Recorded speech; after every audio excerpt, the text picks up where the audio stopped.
but I'm happy. Rich, but I'm broke, and the good Lord knows the reason. I'm just a cowpoke. From Dallas to Austin, the ranges I know, I drift with the wind. No one cares where I go.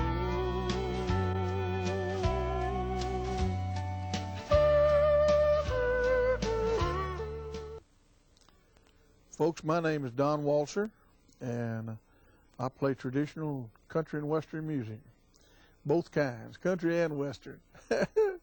And I live here in Austin, Texas, and I have a band called the Pure Texas Band, and we travel just about everywhere we want to try to spread the older traditional country music. Hi there, I'm Ray Benson from the band Asleep at the Wheel, and I've been privileged to work on the past two Don Walser records, which I hope y'all have heard. I met Don at the dance hall in South Austin called the Broken Spoke, a world-famous dance hall in honky-tonk. I heard the walls shaking, and I had to see who was inside singing, and popped my head in, and was treated to the finest country western singing in a long time. It's just been a great pleasure to work with Mr. Walser.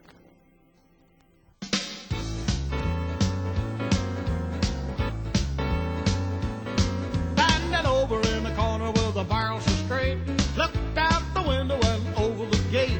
The big fat rabbits was jumping in the grass. Wait till they hear my old shotgun blast, the shotgun boogie.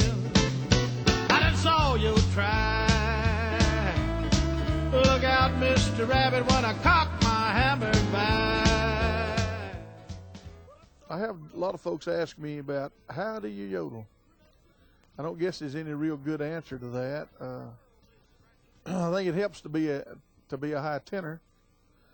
I suppose a lot of people can yodel that don't because they never try or they don't think it's the thing to do. But they asked me to demonstrate yodeling, and all I can say is you do a falsetto and you come back, you know, like, ole, you know, that's real slow, or, you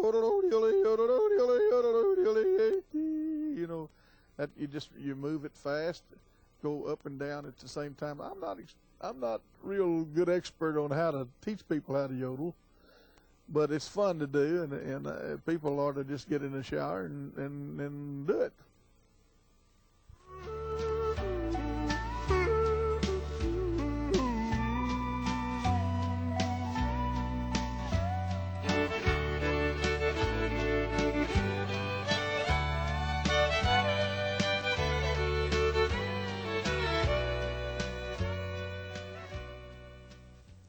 I had to sing, you know, there's a lot of things that you have to do in life, and one of mine is I got to sing every day, some way, if it's going to and from some place or what. And I used to be that way when I was a kid, and I was real bashful about it, and I would climb up in a tree out in front of our house, and I figured the leaves and would hide me while they couldn't hear me, or, you know, I was up there and I would sing for several hours sometimes in the summertime, and I didn't realize anybody was listening to me until I met one of the old ladies that lived across the street a few years after I'd been married, and she said, "You're that little boy that used to climb up in the tree and sing and yodel." And she said that neighbors would come out and sit in the evening and listen to me sing, and I didn't even realize it.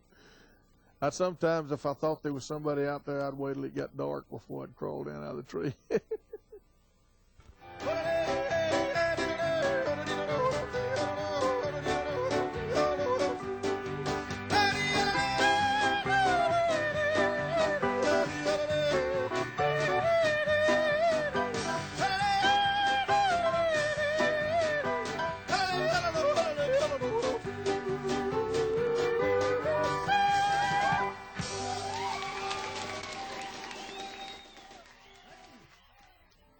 Unique part about Don in 1995 and in the 90s is that his music is new to a lot of young people.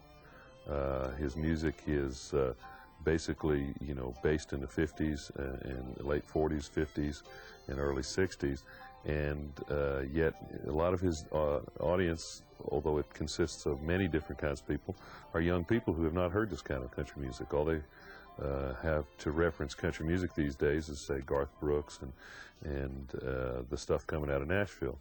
And Don harkens back to a much more traditional, I guess, and form of country music that we really like.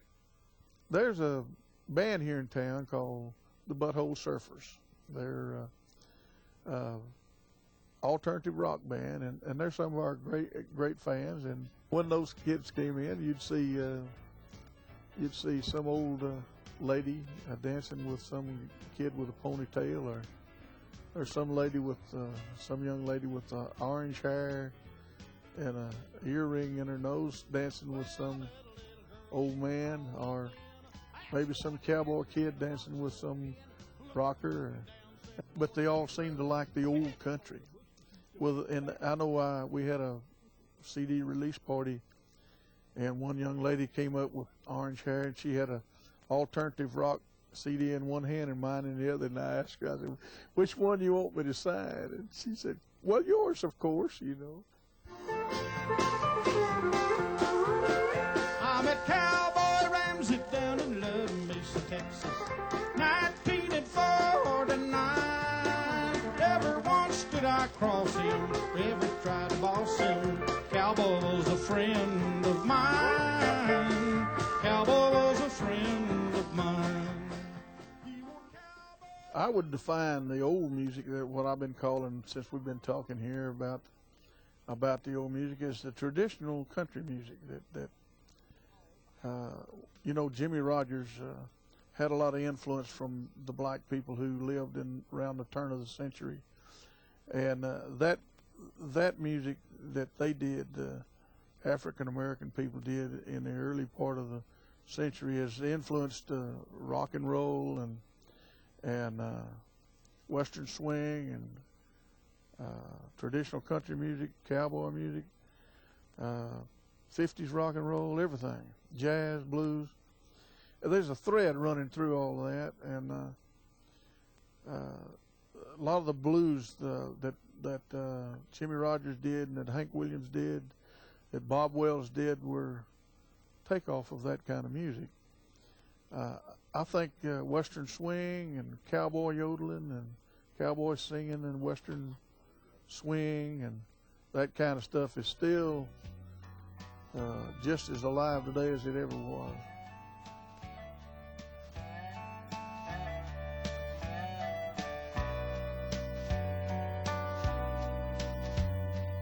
Maybe in the springtime a filly you'll find, and I might spend all summer with her on my mind. But I'll never be branded, I'll never be broke. I'm a carefree range riding, drifting cowboy. Well, I've been asked a lot of times why I didn't go at this full time before I retired, and I guess the best answer I can give is I didn't like the lifestyle. I didn't want to travel that much because I was raising a family, and you got to starve a little bit when you first start playing any kind of music. You got to pay your dues, and that's expected. But when you're trying to raise a family, you don't want them to starve, so you've got to have some kind of a income coming in for them. So I did it weekends and holidays and stuff like that for many years.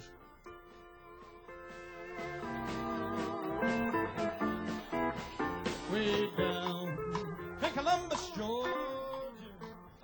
Now I have a great amount of songs that I have requests to be repeated. People want to hear, like the John Deere tractor and Cowpoke and Rolling Stone from Texas and some of those songs. But I also get to do anything I want to, and I can ask the people from the crowd, do you have a certain old song that you want to hear? Maybe the band hadn't even heard it, and we'll play it. You know what I mean? The arrangement's not there, and it may not sound as great, and we may make a boo-boo or two, but that's fun, and we can get away with it because, heck, they're not paying us that much money anyway, and so why not do what we want to do? It's spreading the old music is what we're really about, and that's the fact.